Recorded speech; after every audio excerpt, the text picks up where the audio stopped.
حضرت ابن عمر رضی اللہ تعالیٰ عنہ سے روایت ہے، وہ فرماتے ہیں کہ جناب نبی کریم صلی اللہ علیہ وسلم نے ارشاد فرمایا کہ ان اللہ و ملائکتہ یصلون علی المتصحرین، کہ بے شک اللہ تبارک و تعالیٰ اور اس کے فرشتے سحری کھانے والوں پر برکتیں رحمتیں نازل فرماتے ہیں۔ اس حدیث شریف کے اندر آپ صلی اللہ علیہ وسلم نے سحری کھانے کی فضیلت ارشاد فرمائی، اور فضیلت بھی اس انداز میں ارشاد فرمائی کہ جو انداز اللہ تبارک و تعالیٰ نے آپ صلی اللہ علیہ وسلم کے لیے محبت اور شفقت کی بنیاد پر ارشاد فرمایا تھا کہ اللہ تعالیٰ نے قرآن پاک میں آپ صلی اللہ علیہ وسلم کے لیے فرمایا کہ ان اللہ و ملائکتہ یصلون علی النبی، کہ بے شک اللہ تعالیٰ اور اس کے فرشتے نبی کریم صلی اللہ علیہ وسلم پر برکتیں رحمتیں درود و سلام بھیجتے ہیں۔ تو آپ صلی اللہ علیہ وسلم نے وہی الفاظ اپنی امت کے روزے داروں کے لیے ارشاد فرمائے کہ ان اللہ و ملائکتہ یصلون علی المتصحرین، کہ اللہ تعالیٰ اور اس کے فرشتے سحری کھانے والوں پر برکتیں رحمتیں نازل فرماتے ہیں۔ گویا کہ آپ صلی اللہ علیہ وسلم نے ان خاص برکتوں کے اندر روزے داروں کو شامل فرمایا کہ جو خاص برکتیں اللہ تعالیٰ آپ صلی اللہ علیہ وسلم پر نازل فرماتے ہیں کہ یا اللہ انہی خاص برکتوں کے اندر میری امت کے روزے داروں کو بھی شامل فرمائیے جو برکتیں آپ نے خاص میرے لیے رکھی ہیں۔ تو اس کے اندر اگر بظاہر دیکھا جائے تو سحری کھانے سے آدمی کا اپنا ہی فائدہ ہوتا ہے کہ روزے کے اندر آسانی ہو جاتی ہے۔ اب اگر اس پر کوئی اجر و ثواب نہ ہوتا تو پھر بھی کوئی بات فائدے سے کم نہیں تھی کہ سحری کھانے کی وجہ سے روزہ رکھنے میں آسانی ہو گئی، دن گزارنے میں آسانی ہو گئی۔ چونکہ اس میں فائدہ آدمی کا اپنا ہے تو اس کے باوجود اللہ تعالیٰ کی رحمت دیکھیے کہ اس میں بھی اللہ تبارک و تعالیٰ نے روزے داروں کے لیے بہت زیادہ اجر و ثواب رکھ دیا، اور آپ صلی اللہ علیہ وسلم نے سحری کے کھانے کو برکت والا کھانا ارشاد فرمایا کہ صحابہ فرماتے ہیں کہ ہم حاضر ہوئے، آپ صلی اللہ علیہ وسلم کے پاس سحری کا وقت تھا تو آپ نے فرمایا کہ آؤ برکت والا ہم کھانا کھا لیں، یعنی سحری کے کھانے کو برکت والا کھانا ارشاد فرمایا۔ اور آپ صلی اللہ علیہ وسلم نے ایک اور حدیث شریف کے اندر فرمایا کہ 3 چیزوں میں اللہ تعالیٰ نے بڑی برکت رکھی ہے۔ فرمایا کہ ایک سحری کے کھانے میں، اور دوسرا فرمایا کہ سرید کے اندر جو شوربے کے اندر روٹی توڑ کر ڈال کر کھائی جاتی ہے اس کے اندر، اور تیسرا فرمایا کہ جماعت کے اندر، خواہ وہ باجماعت نماز ہو یا کوئی بھی مسلمانوں کی جماعت جس کو مل کر کوئی کام کر رہی ہو، فرمایا کہ اس کے اندر اللہ تبارک و تعالیٰ نے بڑی برکت رکھی ہے۔ اور پھر آپ صلی اللہ علیہ وسلم نے یہ بھی ارشاد فرمایا کہ تم یہود و نصارہ کی مخالفت کیا کرو۔ فرمایا کہ یہود و نصارہ سحری نہیں کھاتے، فرمایا کہ ہم سحری کھائیں گے۔ اس کے اندر بھی آپ صلی اللہ علیہ وسلم نے یہود و نصارہ کی مخالفت کے طور پر بھی سحری کھانا ارشاد فرمایا کہ وہ سحری نہیں کرتے لیکن ہم سحری کریں گے۔ تو گویا کہ سحری کرنے کے اندر ایک تو سنت کا اتباع یہ آدمی کے پیش نظر ہونا چاہیے کہ میں سحری اس لیے کر رہا ہوں کہ آپ صلی اللہ علیہ وسلم کی یہ مبارک سنت ہے، اور دوسرا پھر سحری کھانے کے اندر پیش نظر یہ ہونا چاہیے کہ میں یہود و نصارہ کی مخالفت بھی کر رہا ہوں۔ جب یہ بات بھی ذہن میں ہوگی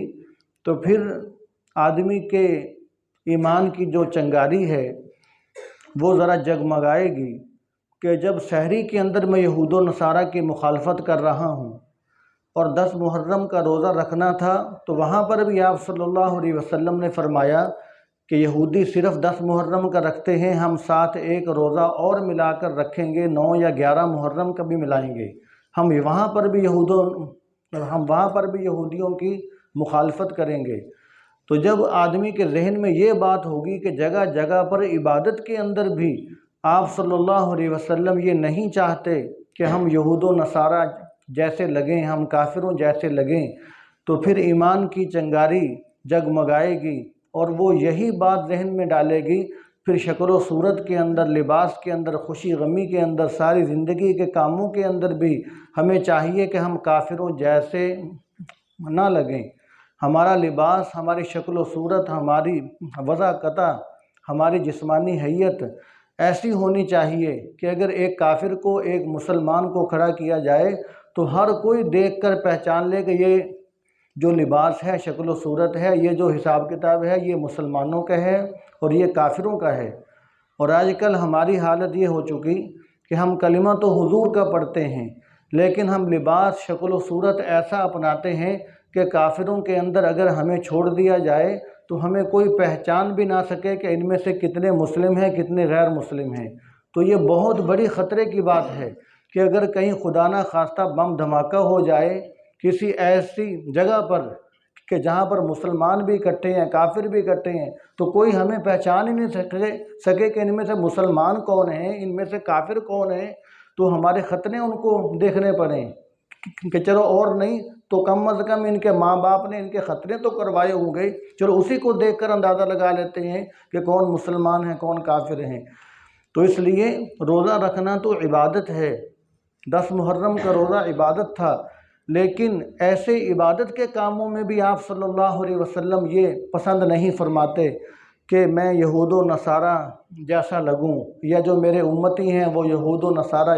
جیسے لگیں، لیکن ہم اپنی وضاحت اگر ایسی بناتے ہیں، ہم ایسا حلیہ اپنا کر رکھتے ہیں کہ ہمارے اندر کافروں کے اندر بظاہر دیکھنے میں کوئی فرق نظر نہیں آتا، تو یہ بہت بڑی خطرے والی بات ہے۔ تو اس لیے ہم مسلمان ہیں، آپ کے امتی ہیں، ہمیں اس پر فخر کرنا چاہیے، اور فخر کر کے لوگ جو مرضی باتیں کرتے رہیں، ہماری توجہ صرف گنبد خضرا کی طرف ہونی چاہیے، اللہ اور اس کے حبیب صلی اللہ علیہ وسلم کی محبت کی طرف ہونی چاہیے کہ ان کی محبت کے اندر لوگ جس طرح کی بھی باتیں کریں، ہم سب باتیں سہنے کے لیے تیار ہیں، لیکن اللہ اور اس کے حبیب صلی اللہ علیہ وسلم کی محبت کے اندر مسلمان کو کبھی بھی کمپرومائز نہیں کرنا چاہیے۔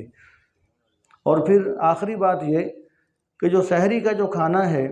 تو سحری جب آدمی کھاتا ہے تو اس کے اندر گویا کہ ایک قسم کی آدمی اپنی عاجزی اور انکساری اللہ تعالیٰ کے سامنے ظاہر کر رہا ہوتا ہے۔ جو سحری نہیں کھاتے، جو کہتے ہیں کہ جی ہمیں کوئی سحری کھانے کی ضرورت نہیں، ہم بڑے بہادر ہیں، ہم اگر سحری نہیں بھی کھائیں گے تو ہمیں کوئی ضرورت نہیں ہے، ہم شام تک سکون سے دن گزار سکیں گے، تو گویا کہ وہ اپنی بہادری اللہ تعالیٰ کو دکھا رہے ہیں۔ تو اللہ تعالیٰ کے دربار میں اپنی بہادری نہیں دکھلائی جاتی، ایسے کاموں میں سنت یہ ہوتا ہے، ایسے کاموں میں بہتر یہ ہوتا ہے کہ آدمی اپنی عاجزی دکھلائے کہ یا اللہ ہم کمزور ہیں، یا اللہ ہم کمزور ہیں، ہم آپ صلی اللہ علیہ وسلم کے سنت کے مطابق ہم سحری کھائیں گے تاکہ دن گزارنا ہمارے لیے آسان ہو جائے۔ تو بجائے بہادری دکھانے کے جب آدمی اپنی کمزوری اللہ تعالیٰ کو دکھاتا ہے تو اس سے اللہ تبارک و تعالیٰ زیادہ خوش ہوتے ہیں۔ اور آپ صلی اللہ علیہ وسلم نے تو یہاں تک ارشاد فرمایا کہ اگر سحری کا وقت بھوک نہ ہو تو چاہے ایک کھجور کھا لیا کرو، یا فرمایا کہ چاہے ایک گھونٹ پانی کا پی لیا کرو، لیکن سحری ضرور کرو تاکہ سنت بھی پوری ہو جائے اور یہود و نصارہ کی مخالفت بھی ہو جائے اور اللہ تبارک و تعالیٰ کے سامنے اپنی عاجزی اور انکساری اور ضرورت مندی کا اظہار بھی ہو جائے۔ تو دعا ہے کہ اللہ تعالیٰ ہم سب کو عمل کرنے کی توفیق عطا فرمائے۔ بسم اللہ الرحمن الرحیم، الحمد للہ رب العالمین، والصلاة والسلام علی سید الانبیاء والمرسلین، ربنا آتنا فی الدنیا حسنہ وفی الآخرۃ حسنہ وقنا عذاب النار، رب ارحمہما کما ربیانی صغیرا، اللہم لک الحمد ما انت اہلہ انک اہل التقوی و اہل المغفرہ۔ یا اللہ ہم سب کو رمضان المبارک کے اس مبارک مہینے کی قدر کرنے کی توفیق نصیب فرما دیجیے۔ یا اللہ رمضان کا مہینہ آدھے سے زیادہ گزر چکا۔ یا اللہ جو لمحات ایام باقی رہ گئے ہمیں ان کی قدر کرنے والا بنائیے۔ یا اللہ دوسرا عشرہ مغفرت والا بھی گزرنے کو ہے، یا اللہ اس عشرے سے ہمیں وافر حصہ نصیب فرمائیے۔ یا اللہ ہم سب کو بخشش اور مغفرت کا پروانہ نصیب فرما دیجیے۔ یا اللہ آپ کے حبیب صلی اللہ علیہ وسلم نے فرمایا کہ جو رمضان کا مہینہ گزارے اپنی بخشش نہ کروا سکے وہ ہلاک ہو جائے۔ اس بددعا پر آپ نے آمین فرمائی۔ یا اللہ اگر آپ نے ہمیں نہ معاف فرمایا، یا اللہ اگر آپ نے ہماری بخشش نہ کی، یا اللہ آپ نے ہمیں سچی توبہ کی توفیق نہ عطا فرمائی، تو یا اللہ ہماری ہلاکت میں کوئی شک نہیں رہے گا۔ یا اللہ اپنی رحمت سے اپنی شان غفاری سے ہمیں معاف فرما دیجیے۔ ہمیں یا اللہ تمام گناہوں سے سچی پکی توبہ کی توفیق نصیب فرما دیجیے اور ہمیں اپنی بارگاہ میں قبول فرما لیجیے۔ کسی بھی مسلمان بہن بھائی کو محروم نہ فرمائیے، سب کو اپنی بارگاہ کے اندر قبول فرما لیجیے، سب سے معافی والا معاملہ فرمائیے۔ یا اللہ جو مسلمان بہن بھائی تراویح نہیں پڑھ رہے، رمضان کا دوسرے معاملات کے خیال کا نہیں کر رہے، یا اللہ سب کو ہمت اور توفیق نصیب فرما دیجیے۔ رمضان کا مہینہ ختم ہونے سے پہلے پہلے سب کو توبہ کی توفیق نصیب فرما دیجیے۔ یا اللہ سب کی سب مشکلات آسان فرمائیے، سب کی سب پریشانیاں دور فرمائیے، سب کی سب حاجتیں پوری فرما دیجیے۔ یا اللہ سب کی سب بیماریوں کو، روحانی جسمانی بیماریوں کو دور فرما دیجیے، شفا نصیب فرما دیجیے۔ یا اللہ جتنی زندگی ہے صحت عافیت والی زندگی نصیب فرمائیے۔ جب وقت پورا ہو جائے تو ایمان کامل کے ساتھ اپنی رضا کے ساتھ خاتمہ نصیب فرمائیے۔ یا اللہ وطن عزیز پاکستان کی حفاظت فرمائیے، عالم اسلام کے مسلمانوں کی حفاظت فرمائیے۔ یا اللہ فلسطین اور غزہ کے مظلوم مسلمانوں کی حفاظت فرمائیے۔ یا اللہ اسرائیلی دوبارہ پھر فلسطین اور غزہ پر بمباری کر رہے ہیں، یا اللہ تمام مسلمانوں کی بالخصوص غزہ اور فلسطین کے مظلوم مسلمانوں کی مدد و نصرت فرمائیے۔ یا اللہ فلسطین کے غزہ کے مسلمان ساری دنیا کے مسلمانوں سے کٹ کر اپنے آپ کو بے سہارا سمجھ کر یا اللہ تیری طرف ہی نظریں لگائے بیٹھے ہیں، آپ ہی ان کی مدد نصرت فرمائیے۔ یا اللہ ساری دنیا کے مسلم حکمرانوں نے دنیا داری کے اندر دنیا کی محبت میں آ کر بغیرتی کی چادر اوڑھ رکھی ہے، یا اللہ آپ غیرت والے ہیں، آپ عزت والے ہیں، آپ ہی ان کی مدد فرمائیے، آپ ہی یا اللہ ان کی نصرت فرمائیے، یا اللہ آپ ہی ان کی مدد نصرت فرمائیے۔ یا اللہ امت مسلمہ کو بیداری عطا فرمائیے، بغیرتی کی چادر اتارنے کی توفیق نصیب فرمائیے، دنیا کی محبت ختم فرما دیجیے۔ یا اللہ آخرت کی محبت سب امت مسلمہ کے حکمرانوں کو نصیب فرما دیجیے۔ یا اللہ رحم و کرم والا معاملہ فرمائیے، وطن عزیز پاکستان کی حفاظت فرمائیے، پاکستان کے اندر یا اللہ امن اور سکون اور اطمینان کی دولت نصیب فرمائیے، آپس میں محبتیں نصیب فرمائیے۔ یا اللہ جو ملک کے دشمن ہیں، اسلام کے دشمن ہیں، یا اللہ ملک کا امن